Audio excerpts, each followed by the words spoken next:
The New York Post reports GOP moves in on Queens socialist turf to challenge AOC and Tiffany Caban.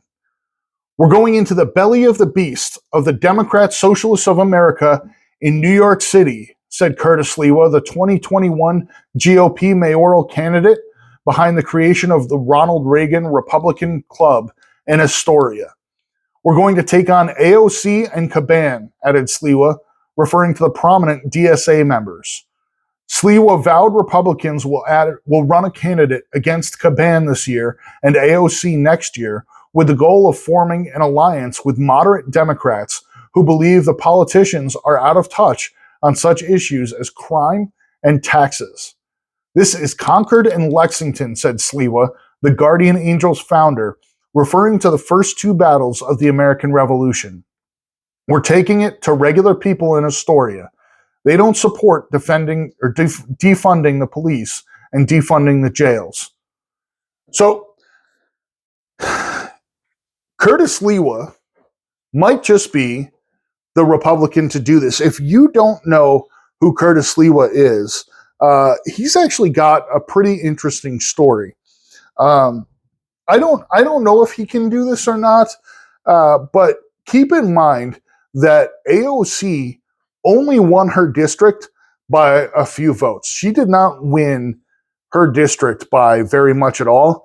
And so if there is a Republican who actually campaigns, who actually can rally a good number of people to come out and vote and does a good job of rallying some kind of base around there, AOC could actually face a challenge there from a Republican. I don't know if they would serve more than a term because Democrats would come out and force and all of that. But AOC could actually face a challenge around there if there was a good, strong Republican who could push back. It would be hard though. But Curtis Sliwa, if you don't know who he is, actually has some real strong popularity in the city, though he's not without a little bit of controversy.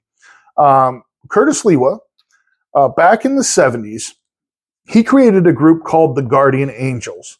If you don't know much of New York City's history, back in the 70s, New York City was a very, very dangerous place to be, more so than it even is today. I'm sure you have heard about very high rising crime statistics and everything, but back in the 70s, it was a very dangerous place to be. And one place you didn't want to get caught was the subways. You didn't want to be down there. If there was a high crime area in the city, you did not want to be anywhere near that. Gangs were rampant, all that kind of stuff. And so Curtis Sliwa created a group called the Guardian Angels. And if you see a picture of Curtis Sliwa today, you're going to see him with this red beret, and it's a signature of the Guardian Angels. And you'll often see them with these red jackets, and that's kind of their uniform. And what the Guardian Angels were is it's kind of a neighborhood watch on steroids, and it's almost a misnomer to call them that. But they spent their time in the subways, and they kind of spread out from there. It started with just a few people, and it became a very large group.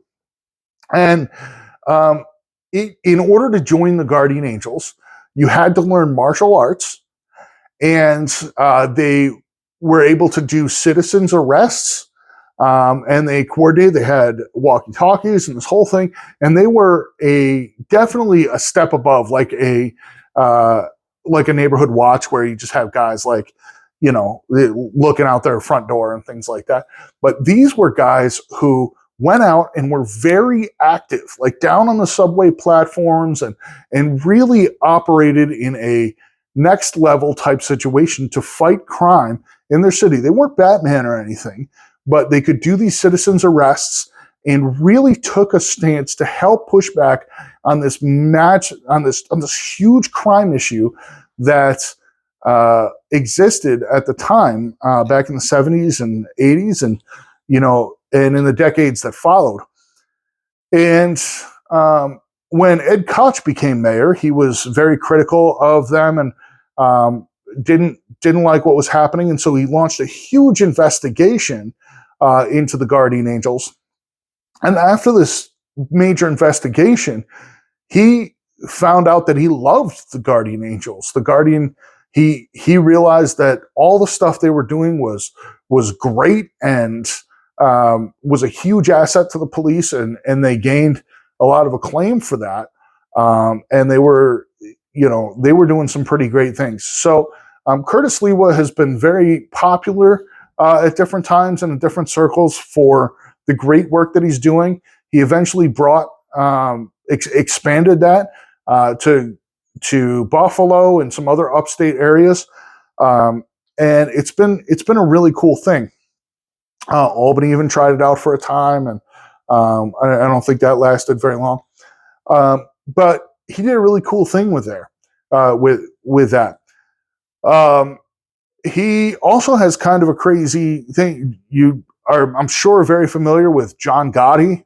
John Gotti Jr., John Gotti Jr.'s son, attempted to kill Curtis Lewa, sneak attacked him in a cab that went to pick him up. He was hiding in the front seat, jumped him, shot him in the chest, and John Gotti Jr. was arrested on that basis and was never able to be convicted.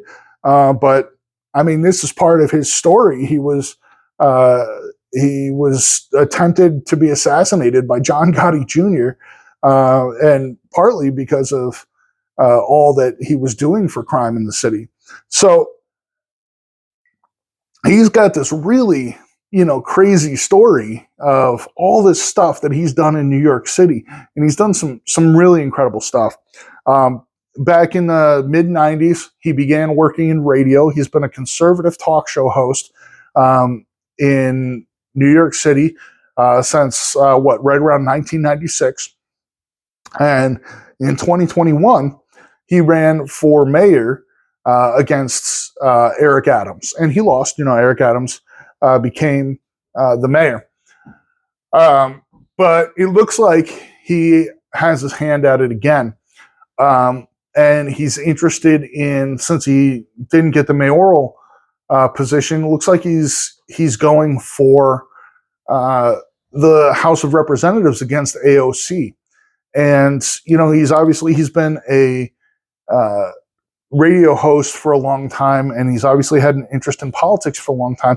And I don't know much about what has him driving to actually get boots on the ground and head to Washington or take over the mayor, other than he's just had this strong interest in politics and a strong interest to drive change in New York City. And he's been driving change in New York City since the 70s with this Guardian Angels program. I think that on the whole, even though there has been some controversy with the Guardian Angels and all that, and I don't, I'm no expert on any of that history and everything, but I know there's been a couple things, and some people don't like it. There's, of course, the defund police people out there, and they have their own issues with some of those things and whatever. But on the whole, they've been pretty popular with all of the New York City mayors. They were pretty popular with Mario Cuomo when he came in, all those things.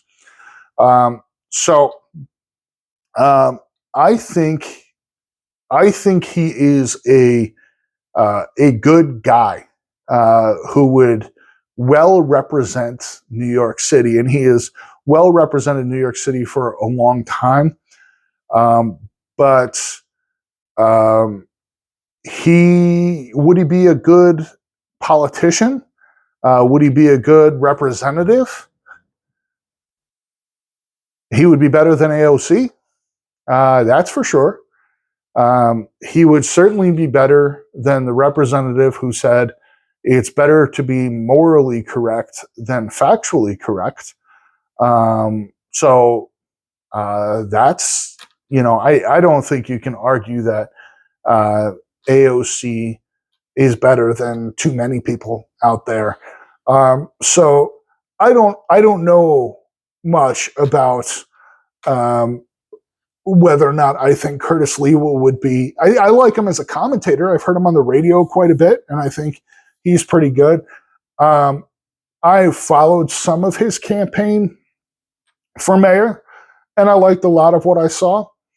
But there's a big difference between being a commentator and a big difference between running a citizens anti-crime group and becoming a representative. But he's a good leader.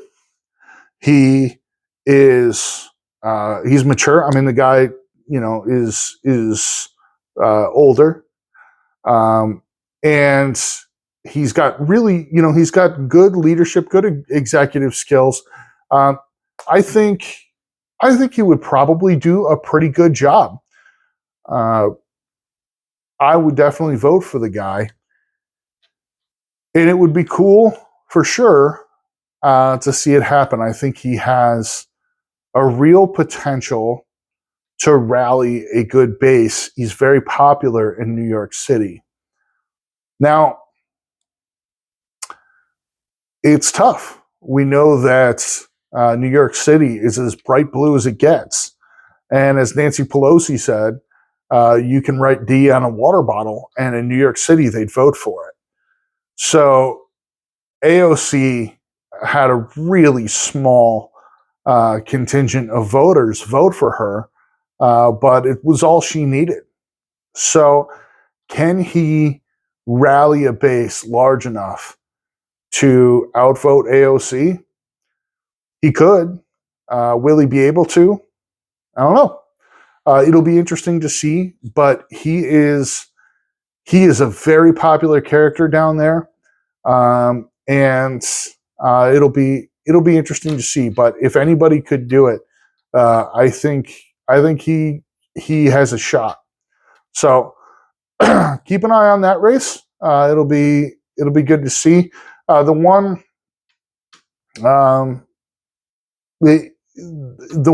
thing that I would say about that is I think we have. I think AOC may really underestimate him, and so that may really play in his favor as well. AOC is probably not going to see that as big a challenge as he might be. So we'll see about that. All right, guys. Let me know in the comments what you think. Do you think Curtis Lewa will present much of a challenge to AOC? Do you think she'll just stomp on him? Do you like him? Or do you have a problem with Curtis Lewa? Do you know things maybe I didn't raise there? Let me know what you think. All right, guys. Don't forget to like, comment, and subscribe. And hit that notification bell. All right.